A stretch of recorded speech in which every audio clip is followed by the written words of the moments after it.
تاریخ کہتی ہے محرک کانپتے ہے، محرک پکار اٹھا کہ عثمان قرآن پڑھتے ہیں، دشمن قتل کرنا چاہتے ہیں، اور جب آتے تو اس کی کوشش یہ ہے کہ یہ قرآن سے ہٹ جائے، چنانچہ تاریخ چیخ اٹھی کہ عثمان کے قاتل نے قرآن کو ٹھوکر ماری، قرآن ہٹا نہیں، چکر کاٹ کے عثمان کے سامنے آ گیا، جب سامنے آتے وہ دوبارہ ٹھوکر مارتے، قرآن پھر گشت کر کے سامنے آتے، قاتل مجبور ہو گیا کہ قرآن عثمان کو نہیں چھوڑتا، عثمان قرآن کو نہیں چھوڑتا، اسی حالت میں ذبح کر دیا داماد پیغمبر ام کلثوم کا مقدس خامند حیدر کرار کا محسن، جس نے جہیز کا انتظام کیا تھا اور پیغمبر خدا کے تمام غزوات میں سب سے زیادہ دولت تقسیم کرنے والا، مسجد نبوی کی زمین خرید کے وقف کرنے والا امام مظلوم، مدینہ طیبہ کا میٹھا کنواں خرید کر کے اسلام کے نام پہ وقف کرنے والا،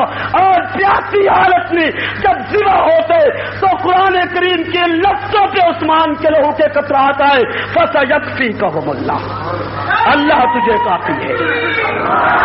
فَسَيَكْفِيكَهُمُ اللَّهُ، فَسَيَكْفِيكَهُمُ اللَّهُ، تمہارے لیے اللہ کافی ہے۔